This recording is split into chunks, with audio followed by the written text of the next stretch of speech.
찬송가 395장으로 찬송합니다. 395장 찬송입니다.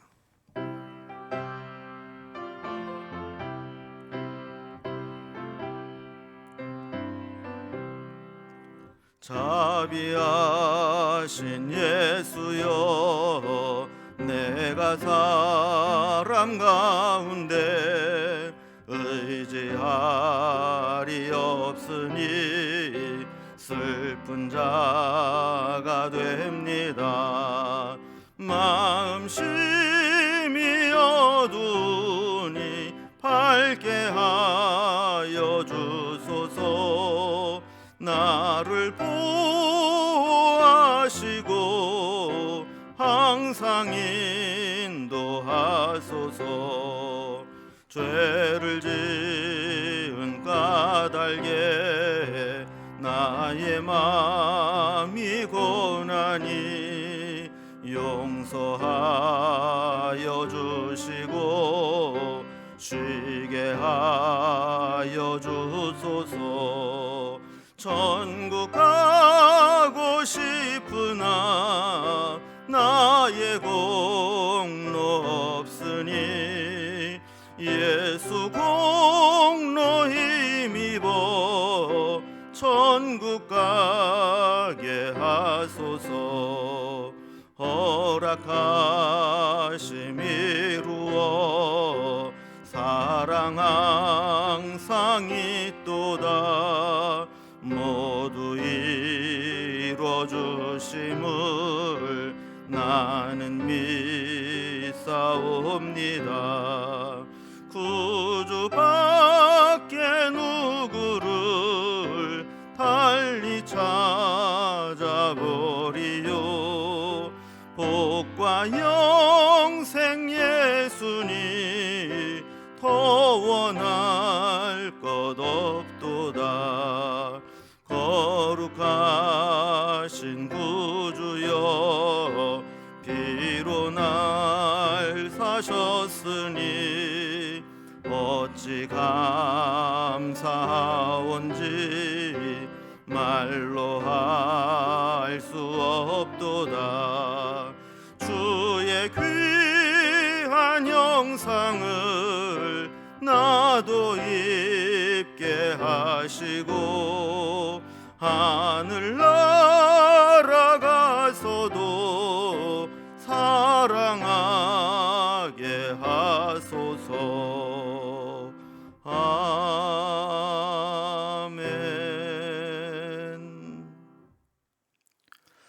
오늘 함께 나눌 하나님 말씀은 신약성경 빌레몬서 1장 17절에서 25절까지 말씀입니다. 신약성경 351면 빌레몬서 1장 17절에서 마지막 절까지 말씀을 제가 봉독하겠습니다. 그러므로 내가 나를 동역자로 알진대 그를 영접하기를 내게 하듯 하고, 그가 만일 내게 불의를 하였거나 내게 빚진 것이 있으면 그것을 내 앞으로 계산하라. 나 바울이 친필로 쓰노니 내가 갚으려니와 내가 이 외에 내 자신이 내게 빚진 것은 내가 말하지 아니하노라. 오 형제여, 나로 주 안에서 너로 말미암아 기쁨을 얻게 하고 내 마음이 그리스도 안에서 평안하게 하라.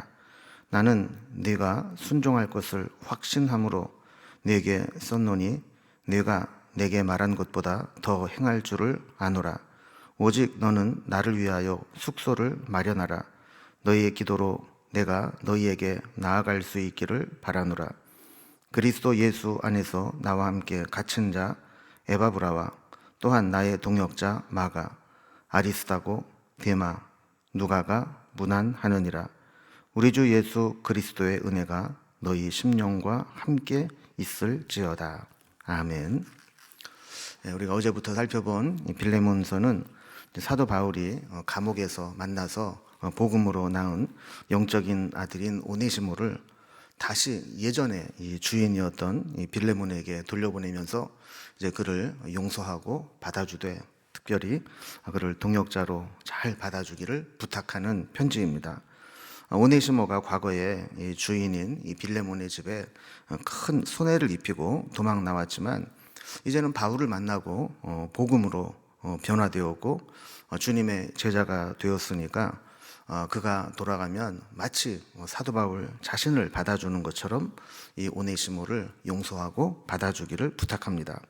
오늘 본문의 내용을 보면 다시 한번 이 오네시모에게 동역자로 받아주기를, 오네시모를 동역자로 받아주기를 부탁하는 내용이 17절부터 22절까지 나오고, 그리고 마지막 23절에서 25절까지는 편지를 마무리하면서 마지막 인사와 축도의 내용으로 되어 있습니다. 자, 그러면 다시 이 본문으로 이어지는 다시 한번 이 오네시모를 빌레몬의 동역자로 받아주기를 부탁하는 내용을 살펴봅니다.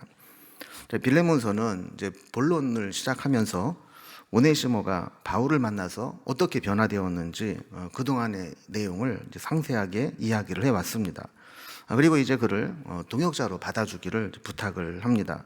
바울은 빌레몬에게 부탁과 설득 혹은 무언의 압박을 통해서 거절하지 못하도록 이 오네시모를 용서하고 동역자로 받아주기를 간곡히 부탁하고 있습니다. 먼저 17절 말씀을 보면, 그러므로 내가 나를 동역자로 알진대 그를 영접하기를 내게 하듯 하고 그랬습니다. 사도 바울은 지금 빌레몬에게 아주 파격적인 부탁을 합니다. 오네시모를 마치 바울 자신을 영접하듯 영접해 달라는 겁니다. 원래 이 도망간 노예는 붙잡으면 주인의 뜻에 따라서 죽일 수도 있었고, 또 그렇지 않고 그를 다시 용서하고 받아주려면 그동안 도망가서 일을 하지 못함으로 인해서 주인에게 입혔던 손해를 보상하도록 했습니다.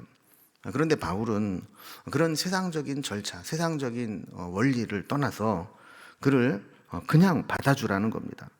일절 손해배상 없이 받아줄 뿐만 아니라 오히려 사도 바울을 영접하듯이 그렇게 받아주라는 겁니다. 사실 우리가 하나님께 받은 은혜는 파격적인 은혜입니다. 파격적인 은혜를 입은 사람은 파격에 동참하는 것이 마땅합니다. 그래서 우리가 흔히 사랑의 원자탄, 사랑의 혁명 이런 표현을 하지 않습니까? 세상적으로는 빌레몬과 오네시모와의 관계가 주인과 종의 관계였지만 예수 그리스도 안에서는 이제 형제가 되었다라는 겁니다. 그래서 그를 형제로 받아주라. 종을 용서해 주는 것뿐만 아니라 형제로 용서해 주라. 이렇게 이야기를 하는 것이죠. 18절 말씀을 보면 그가 만일 내게 불의를 하였거나 내게 빚진 것이 있으면 그것을 내 앞으로 계산하라 그랬습니다. 그러니까 바울은 혹시 오네시모가 과거에 빌레몬에게 손해를 입히고 도망나온 것이 있으면 그 손해된 부분을 내 앞으로 달아놓으라 이렇게 이야기를 합니다. 그러니까 빌레몬이 오네시모를 용서하고 용납하고 동역자로 받아들이는데 경제적 손실이 장애가 된다면 그 손실 부분은 기꺼이 바울이 감당할 용의가 있다라는 것이죠. 그리고 19절에 보면 나 바울이 친필로 쓰노니 내가 갚으려니와 내가 이 외에 네 자신이 내게 빚진 것은 내가 말하지 아니하노라 그랬습니다. 자, 만약에 오네시모로부터 받았던 그 손해를 보상받아야 한다면 바울이 친히 갚겠다는 겁니다. 그러면서 친필로 쓰노니 이렇게 강조한 것은, 이것은 바울이 빌레몬이 원한다면 내가 책임지고 그것을 갚겠다라고 분명히 밝히는 것이죠.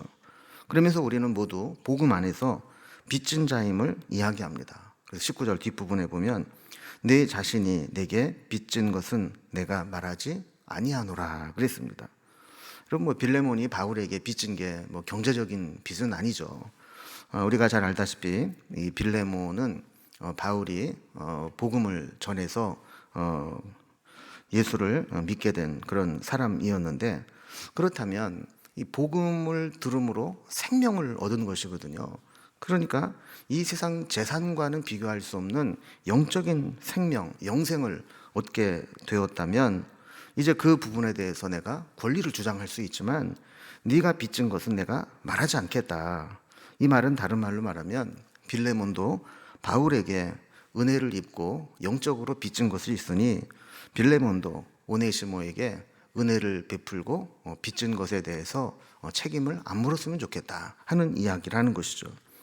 자, 그러면서 바울이 빌레몬에게 정 갚아야 한다면 자신이 대신 갚겠다고 이야기를 했는데, 사실 이것은 되게 반어법적으로 보입니다.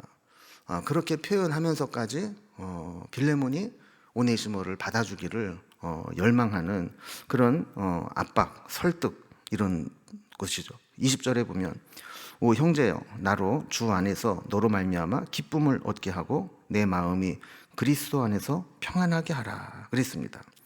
그러니까 바울이 이렇게 오네시모를 받아주기를 부탁하면서 신신당부를 하고 나로 기쁨을 얻게 하고 평안하게 하라. 이 이야기는 뭐냐면 거절하지 말라는 거예요. 내가 이렇게까지 부탁을 하는데 만약에 빌레몬이 오네시모를 받아주지 않는다면 바울은 기쁨과 평안을 잃어버리고 매우 불편할 것이다 라고 이제 표현을 하면서 어떻게 보면 빌레몬에게 부담을 주는 거죠.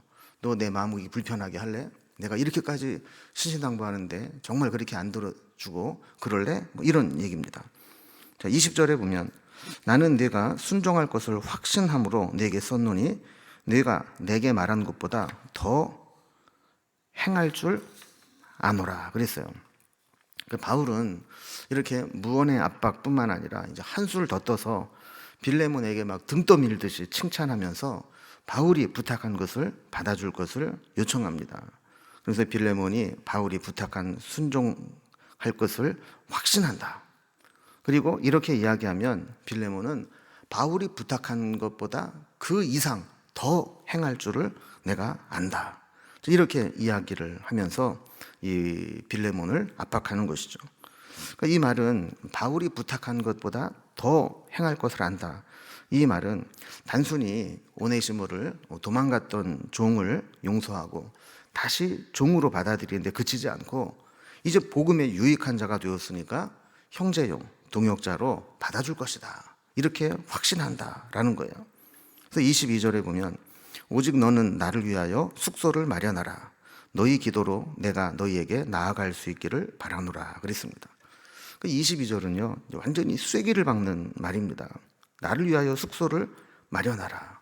이것은 지금 당장은 바울이 감옥에 갇혀 있지만 석방이 되면 언젠가는 반드시 빌레몬이 있는 골로새 교회를 방문할 것인데 그때 나를 위해서 숙소를 지금부터 마련해둬라. 우리 반드시 만날 것이다. 그때 만날 때 서로 불편하지 않도록 하라 하는 겁니다. 그래서 이 바울은 언젠가는 너희들이 원하는 대로 바울이 골로새 교회에 갈 수 있을 것이라는 것이죠. 자, 바울이 이렇게까지 부탁을 했는데 빌레몬이 오네시모를 받아주지 않으면 나중에 바울이 골로새 교회를 가서 이 빌레몬을 만나게 되었을 때 얼마나 어색하겠느냐는 거예요. 그러니까 그런 일이 생기지 않도록 오네시모를 내가 원하는 대로 받아주라. 이렇게 이제 쐐기를 박는 겁니다. 자, 이렇게 바울은 때로는 설득도 하고 부탁도 하고 무언의 압박도 하고 하면서 지금 빌레몬이 오네시모를 받아주도록 그렇게 설득하고 부탁하고 있는 겁니다. 자, 그리고 이제 마지막으로 마지막 인사와 축도로 빌레몬서를 마무리합니다. 지금 마지막 이제 인사를 하면서 함께 있는 자들의 명단 또 그들의 이름을 거명하면서 문안을 나누죠. 23절과 24절을 보면 그리스도 예수 안에서 나와 함께 갇힌 자 에바브라와 또한 나의 동역자 마가, 아리스다고, 데마, 누가가 문안하느니라 그랬습니다. 여기에 나오는 인물들은 바울이 감옥에 있을 때, 그러니까 더 정확히 말하면 1차 로마 투옥으로 가택연금 상태로 갇혀 있을 때 함께 그 집에 투옥된 사람이라는 의미도 있고 또 혹은 그와 함께 옥바라지하고 있는 자다 이렇게 볼 수도 있습니다. 함께 안부를 전하면서 문안한 자들을 소개하는데 먼저 에바브라를 소개합니다. 이 에바브라는 빌레몬이 섬기고 있는 골로새 교회를 세우고 그 교회를 섬기는 목회자입니다. 그 에바브라가 지금 바울과 함께 있다라는 거예요. 그래서 이렇게 문안을 전합니다. 그 다음 나오는 사람이 마가인데 마가는 나의 동역자다 그랬어요.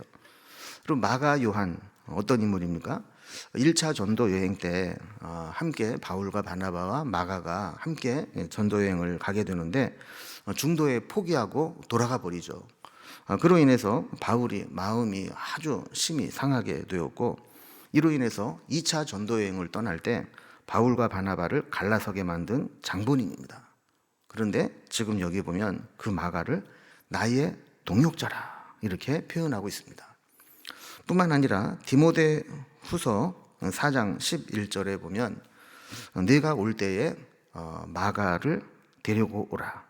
그가 나의 일에 유익하니라 그랬습니다. 그러니까 이 마가가 지금 마지막 이 감옥에서 죽음을 앞둔 사도 바울이 정말 그리워하고 보고 싶은 사람이 되었다는 겁니다. 그래서 이 디모데에게 마지막 날을 면회 올 때 마가를 데리고 와라. 그가 나의 일에 유익하다. 이렇게 마지막에 정말 보고 싶은 사람이 이 마가일 정도로 그렇게 사람이 변했습니다. 이걸 보면 좀 사람은 모르는 겁니다.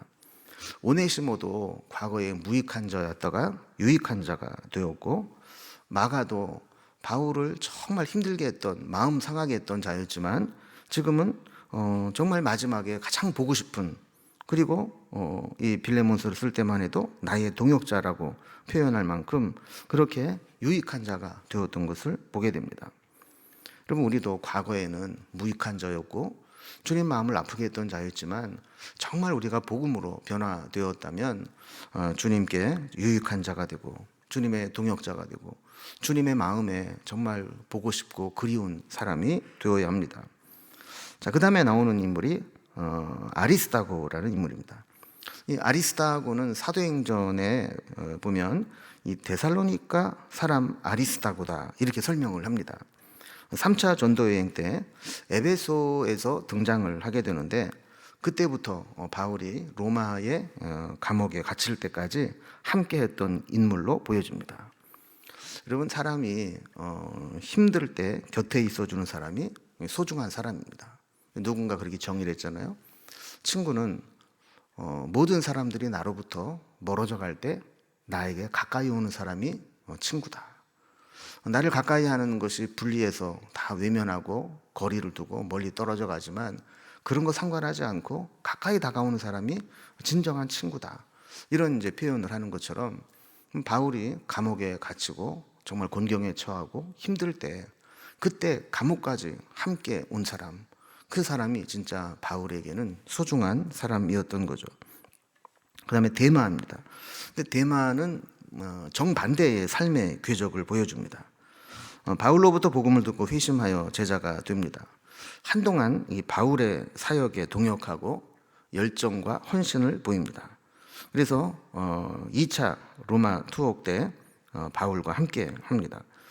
그러나 바울의 마지막 서신으로 알려진 디모데후서 4장 10절에 보면 데마는 이 세상을 사랑하여 나를 버리고 데살로니가로 갔고 그랬어요.